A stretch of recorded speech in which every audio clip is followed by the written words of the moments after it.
So I've been invited here to speak to you about trends in my industry. And so I thought I'll talk to you about AI, but not artificial intelligence. I'm gonna speak to you about alternative intimacy.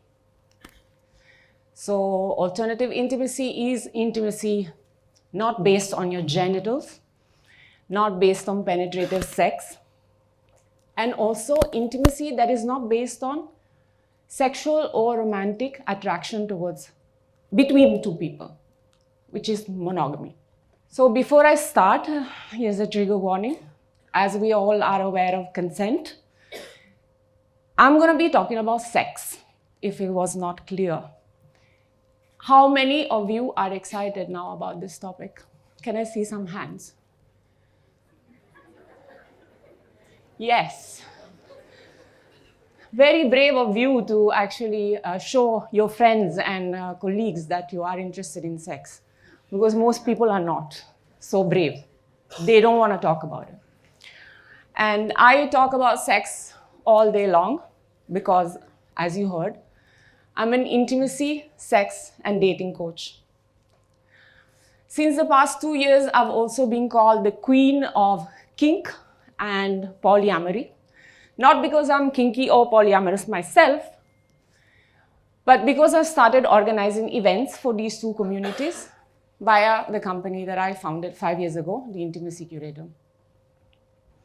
So to understand this evolution a little bit, I will tell you a little bit about my journey. So like all of you or most of you here will be in the future, I was working in marketing. Okay? And when you work in marketing, you can work anywhere, across categories, industries, you can sell anything. And at some point in this career journey, I decided I was going to sell sex, because sex sells. And I realized when I was working for these brand strategy agencies, I was working for a lot of dating apps.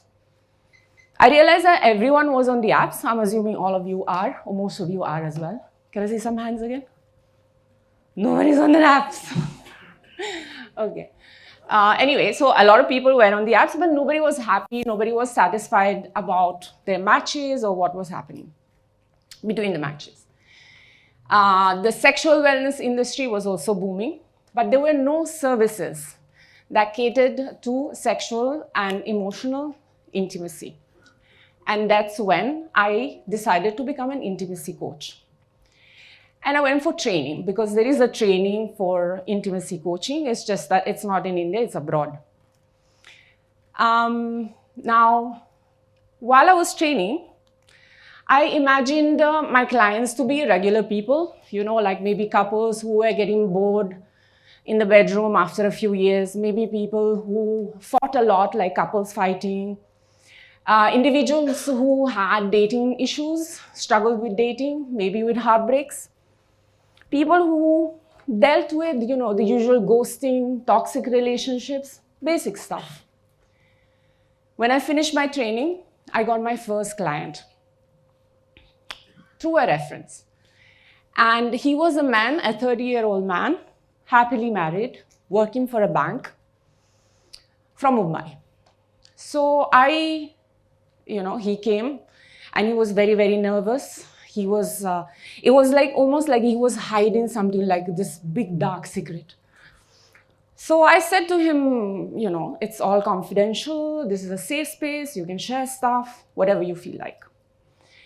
And slowly, he started telling me that he experienced loss of erection when he was trying to penetrate or engage in penetrative sex with his wife. So I said, it's pretty normal, like it happens to most penis owners. So if you are a penis owner, please know that losing your erection at any point in your life is perfectly normal. You don't need to pop a pill. There are exercises that you can do to sort of deal with it, okay? So after that, I also asked him, like, is there anything else that you enjoy? Is it anything else that turns you on, excites you? And he went into a shell and he got really scared and almost whispered. I get excited if someone lifts me up and carries me in the room. Okay? And this was my first client. I smiled and I said, this is a pretty cool fetish to have. Also because I knew about lift and carry. I had seen a lot of porn around lift and carry. Not a lot, but a fair amount to know that it exists. Okay? There is a category called lift and carry, and whenever there is a category, it means that there are people watching that category and there are people who are also engaging in whatever is happening in that category. So he was my introduction to alternative intimacy. And many more followed. Now, these are common requests, as you can see on the screen, of people that approach me. So they were the foot fetishes. So people who could not be aroused or could not engage in any sort of act unless there were feet involved. Then there were the exhibitionists, people who had to show themselves to each other to kind of be turned on. Then we had the cuckolds, and this is very, very common, especially in Gujarat. Okay? I have numbers here to prove a point. So cuckolds are people who get turned on if their partners are having sex with somebody else. Very common. Again, other type of, many more fetishes and people that came with these kind of preferences in my practice. Now, here's the problem. All of these people thought that they were deviant, there was something wrong with them, they were broken, they judged themselves, and they were scared of other people judging them, like potential partners or current partners, just because they didn't follow what we see in sexual narratives in movies and commercial porn. They felt that there was something really wrong with them. But the truth is that all of us feel abnormal when we prefer things, for example, like foreplay instead of intercourse. Maybe we prefer kissing someone on the neck instead of going down on them. Maybe we enjoy sex with multiple partners and not just one. But there is nothing wrong with us. There's nothing abnormal. If we don't follow these standard things that we see in movies or in porn, there's nothing wrong with us. Remember that. Even if you don't want to have sex, if you feel that sex is too much for you, if genitals are too much for you, you are perfectly normal, okay?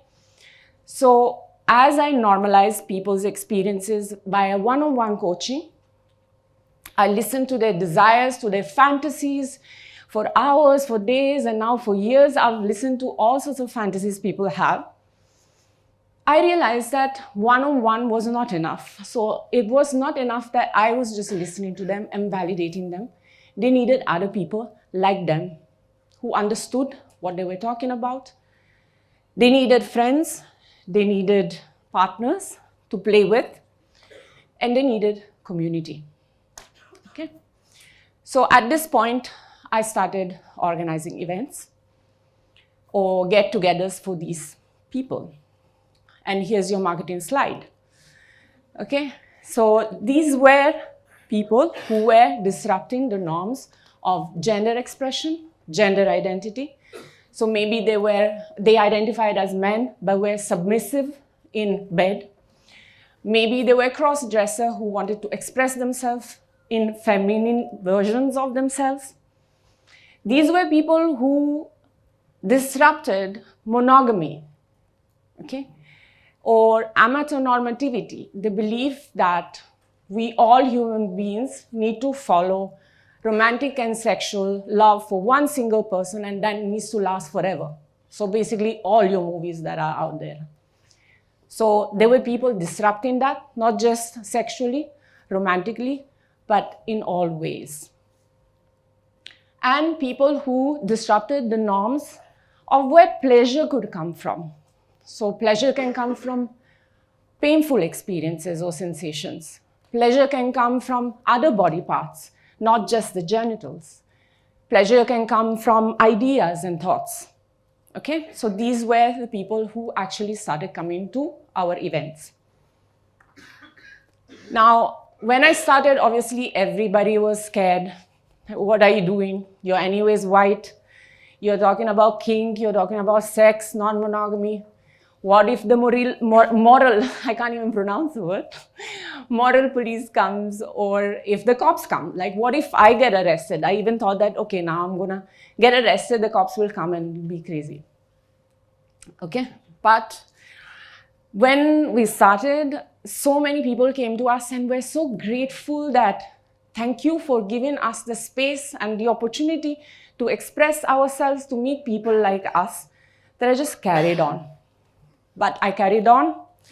So far, we've had 35 events in so many cities, 6 to 7 cities. We've had more than 2,000 attendees, and we've had over 10,000 applications. Now, we don't take everyone who applies because we want to keep a safe space. What we did, we used certain simple processes to make things safe as much as possible. So first of all, we chose venues that were just regular bars or restaurants, like chains, unlike people who had done this before, because I'm not the first one. Okay, there are people who've been organizing small get-togethers across the country for many, many years. It's just that they would do it in a shady bungalow or in a shady hotel, which then makes things worse. So my idea was like, everything needs to be clear, open. There was no nudity, no sex. We had some strict rules around consent, around behavior, photography. And we had a vetting process that included a lot of questions that people had to answer or know the answers of around what are the implications of STIs? What does gender mean? How do you use pronouns? What does it mean when you are asexual or when you are aromantic? What are the basics of the modern version of consent? It's not just a yes or no. So embodied consent, engaged consent. And non-monogamy. So what are the structures on non-monogamy? So polyamory, swinging, etc., etc. So for those who didn't know about these things, we had a beautiful masterclass workshop, and then there was a written test, just like in school. So you think you're going to have sex, but actually I'm putting you through misery for some time before you come for an event. Now, as more and more people came in, it is become obvious that the demand is growing.